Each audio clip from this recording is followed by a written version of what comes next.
nhau rồi chụp hình sẽ đỡ đó xin nó tê lo nè ta rồi nó nè lo nè thôi chỉ cú theo của tụi cứ tụi mù chú tôi đu nè chú cho tôi nó cho đá lâu già nó nè đây nhìn đó nè cho tôi nó chỉ đi chú ít chú nè nọ thế tôi cũng mệt cho nên một sấy nè nếu nó chỉ giống bò nè một sấy cái chú đi chả nè ô lon là cực kỳ yêu lon là tệ nhưng nó chỉ giống chú nó giống chú nữa yêu nhau nó thế nhưng nó chỉ chú chỉ lò bò lúc nó lò trục lúc nó này lò trục nó cả lúc khó nó tệ mà liềm lòng một sự đồ nó này sự đồ lúc thông nó này sự đồ tất cả nó chỉ cho đêm mà đi tở hồ lúc nó khía mụ cho mà đi nhau lúc tay nó đây nó ít mua tới chú nọ chứ cái nó cũng mua tặng thọ đồ chứ này nó chỉ những một thành cho ít thành gì nhá nó lại cái chọn đi đồ nó thế này chọn đi đồ nó chỉ là còn cho đi ba thế còn nó hỗ chỉ mới lúc ít thực ra này chỉ chọn đi một đồ lúc của nó này lúc nó học ca cổ thế để tí nữa cho mình chúng tôi đưa một xác cực kỳ lớn làn chúa thế này thực cá nó nè thực cá nó thì giờ tuột họ lúc tận nó là lúc tận nó này họ luôn bỏ lúc tận nó chỉ là lúc cái nọ thế như nhìn này tỏ say xe chú đi trả nó không nó sẽ chú tôi đi trả thế cho nên số thật chú này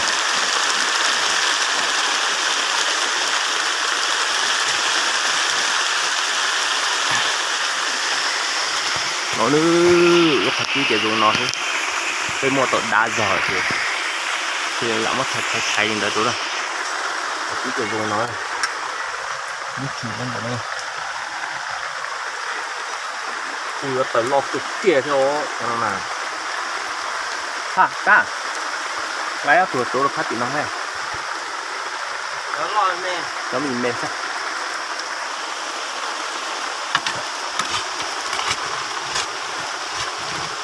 phải cực kỳ rồi à cho mình lau của tao xem mà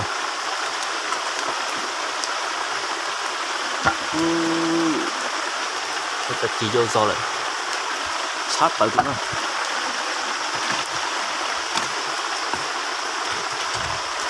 chú này chè mà lâu tao xí như là từ cá lâu nó chi một số nó này có sự cái chỉ là lạt khơi cái chỉ cái một cái thấy nó sẽ nó lúc chú chỉ cho nó theo á lúc chú nó cho chú mẹ ấy xin nào chỗ đó lúc chả không nhìn phát từ nọ chỗ đó chả không nhìn phát từ nọ lúc chú nó nhìn mẹ ấy cái này phát từ tiền nó cũng sợ chị chỉ có cũng đua xí cho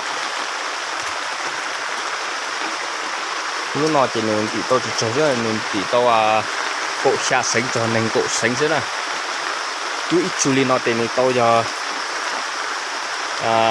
plau li chili gì nữa nè chili gì nữa nè ta sẽ làm hôm nào nó xây chú sẽ tôi đi trả nó chú cho tôi nào là chú nó để tên tiền chú thế này tên tiền chú tàu nữa và tên tiền chú thì chú tàu thôi chú giỏi thời giờ trận để cho ao cho tôi đu nào thế này cho tôi cho áo của người ta già chỉ người mua cha thôi còn cho mình bó chỉ người dùng các sản phẩm chúng mua cha nữa cũng mua trôi nữa ý ở cái gì đấy chú nó không mà lần nào cực kỳ nữa nhiều lần nào cực kỳ nữa sát phụ thế nhưng mà nè ít đầy gió lúc chú nó nè ít nông nữa nè cái gì cái nhọc mất tàu chỉ tí cổ xin cổ lại mất tàu cho nó tôi xin này cổ xin cổ lại ý là chú trả liệu tổ tinh nha tổ giá tốn tu nè thì chú tả cho thì này có xây chú chịu chỉ sao mình công bởi trả này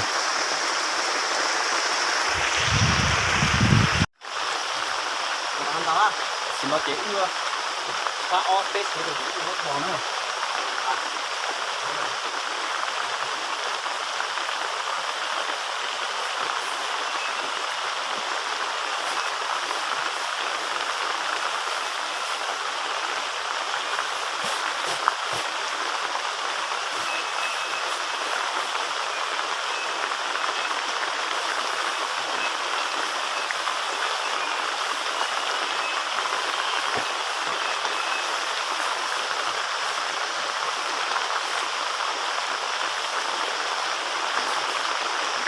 kia một chút ạ.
ta xin nó cứ tao nó tổ nữa cứ cái tao nó thôi thì này rồi nó cho đây đó ha cho đây để cho khó nó ha đấy cho đây nè còn nói cho cả đây cú lúc nó thế này cho nó thế cho đủ nó thế này cho đủ nó thế cho đủ nó thế này cái này chỉ đi ba này ta xin nó chế tua đọc lại liệu cú cửa liệu nè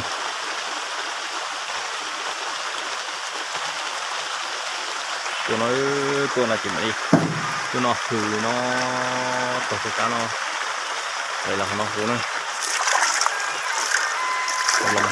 cho rút xuống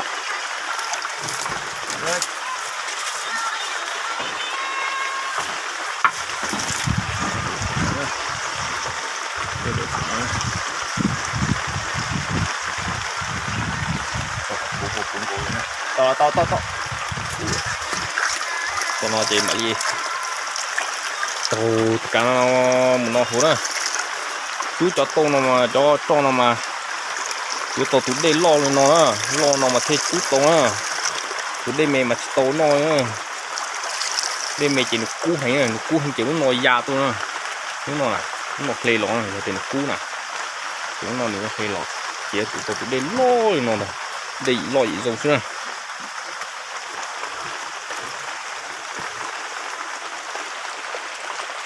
mình chỉ hay chén núi tua của nó này có snake này cho pan lù lì đó là cho pan nữa kia tua này chụp pan đầu lò nữa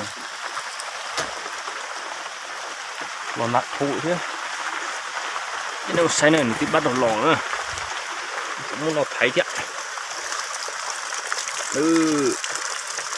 cái lò này cái lò mè nó này chị ta tái nữa sâu mà chị chọc về cho nó nó nữa lọt từ cá nó chỉ để phú sổ nó chỉ lọt đó lọt nó bắt đầu lọt với mẹ nó như chỉ nữa lọt lo nữa nhưng mà trên này sai được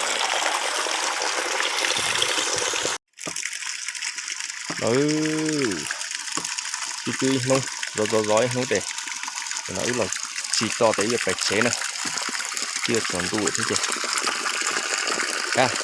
đó tìm bộ tàu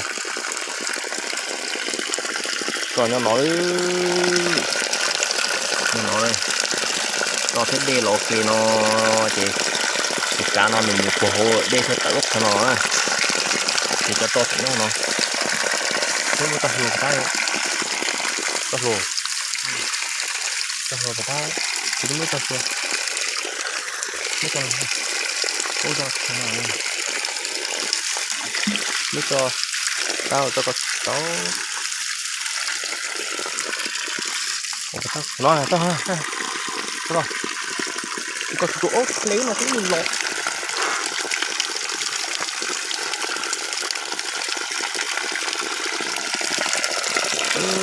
cái chơi về hồ nữa mà lấy chỉ có toàn bộ chảo đi nấu lì hơn mà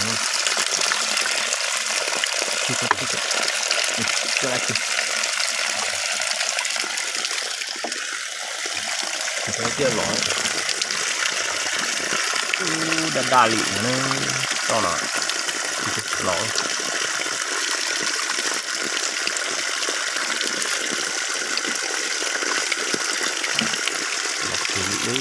ô thế để thòng nó để từ từ nó đen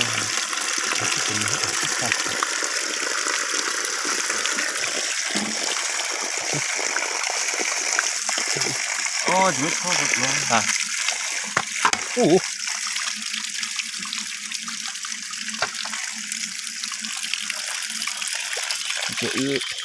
chỉ sẽ tàu chảo chả lò dấu luôn nè nó được đen sau cái tô này ôi sao tao lo năm ạ nó to cao một ta tí có hay là muốn trở thế này đối cho có lò đi biết nó nó thiệt sai chứ mà chú đồ chứ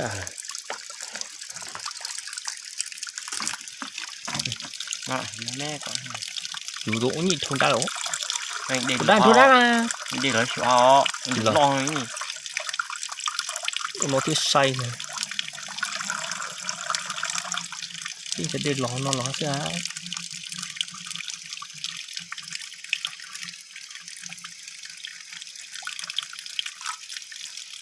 tao mặc cái hình là mình rồi anh em phải gọi má mà ở đây giống thì là ở đây là lon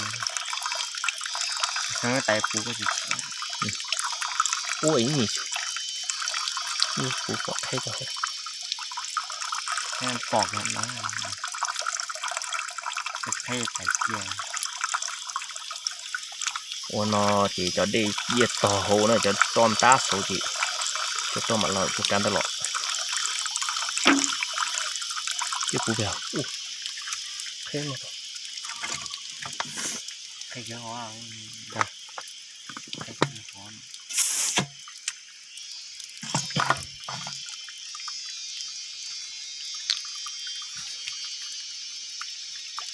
mỗi mới chạy chú hộ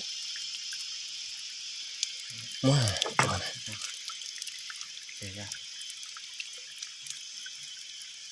tỏ nó ít to rồi ít lít chảy này nó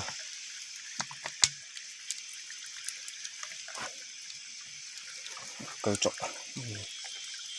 chú lại cái này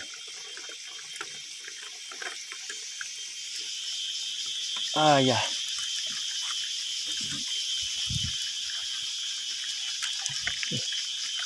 tak kau udah tak entah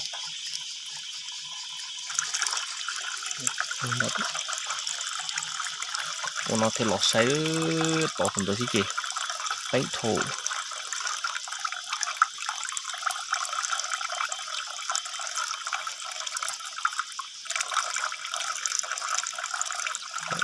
sâu giống cú mà hàng hơn đấy.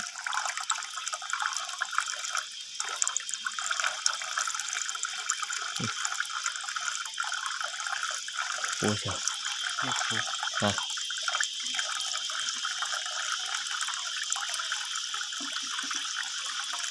Trôn đá lại. Cú phải. Cú chạy. Đúng rồi chứ. Xoan to này. À. Bỏ đi. Khá chỉ biết hồ. À. Xuống này, xuống nó cú được cú. Tẩy kìa nữa.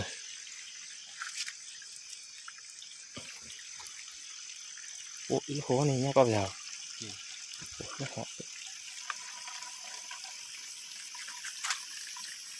Tẩy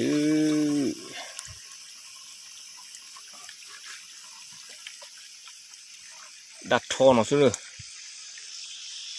Đó chơi giá chỉ dùng non thôi.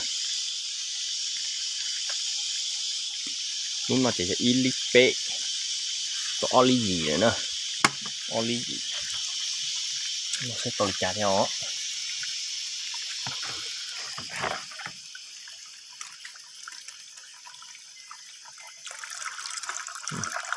Không ra lại.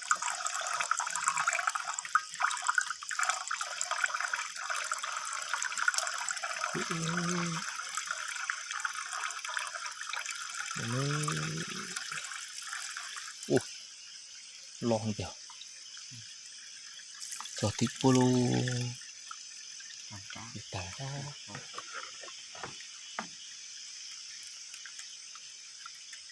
Thầu trọ đấy mà. Cặp sáng. À. Cái đó. Đi cái chú đi chị. Cái hồ đó. À. Cái hồ. Cái phụ kìa. Phụ thiêu. Ôi trời ơi.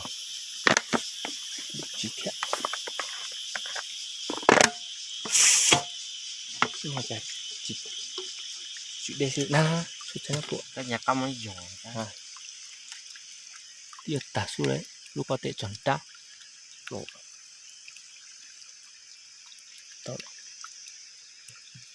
Tỏ. Bê tải ư.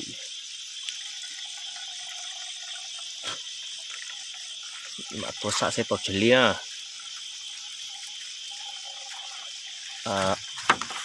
Olito. Chỉ Peli. Peli à. Peli Pro. Ui chả tổ chức rồi. Chiều. Olito ha. Ý chạy gì. Nhiều sư. Lowly. Lowly kìa.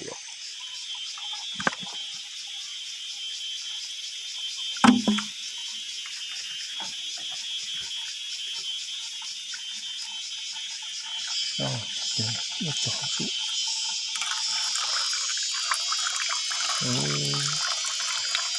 Ta chỉ hư nọ nữa. Có thể này. Đu luôn nha.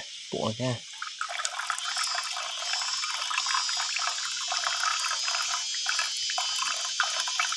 Cái to nó mà chỉ có chữ á chỉ nữa. Ý là chữ mà lấy chỉ vô đi đó.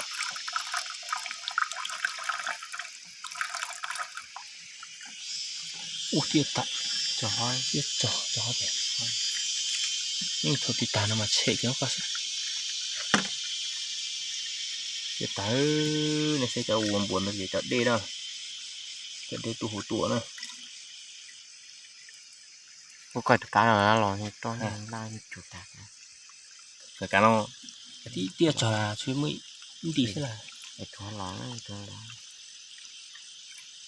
Chạy kéo không.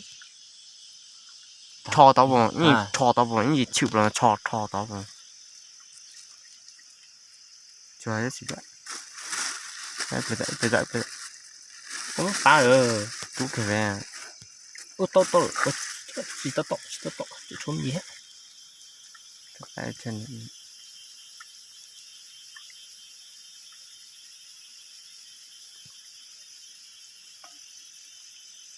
Cái lọ to tả nữa số này nè cái lẹ căn là tốt chú thì nó sợ mua hột bỏ đó chui nó toàn bộ nó sẽ rồi nó xả sọ tập bị chặt olito olito thì nó tiêu độ ilin tổ theo nó này cho nó chỉ họ ilipe ít tay nó nè chiều bù theo ilin nó sẽ ilipe nè ilipe còn nó giờ olichi cái đó ilichi nó để ilin tổ mẹ cái chấm sự nói là chú to nó thế này cho nó tê ili chỉ hay đi chua là nè chua là tê ili tê này ít kỳ nào lấy vốn đặc kỳ nào ít kỳ cho nó tê ít kỳ cho to nó tê hả ốc bột chi nè cho nó tê tê lẩu một lốc kín tàu cho nên là xây nó thế này nó cái luôn rồi nó chỉ hay muốn nó thâu thế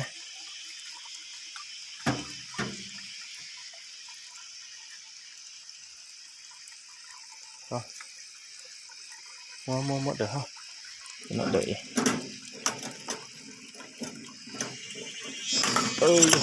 đợi cho nó chỉ khô chỉ bạch chế thế luôn thì nó chỉ ló nào cái gì đây cột chết luôn cái cột từ thế này cái giá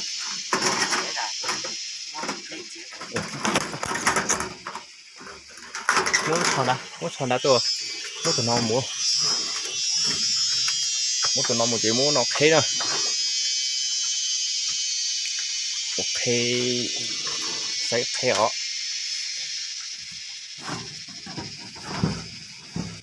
tao nó đeo à cháu tao nó đeo à cái lo à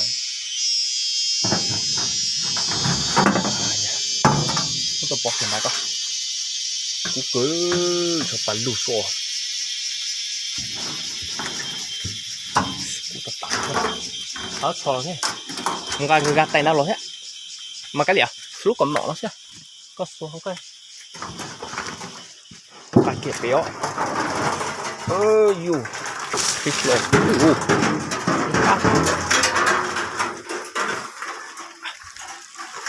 tụi con đó mất tốt sản rồi cái số nó lọ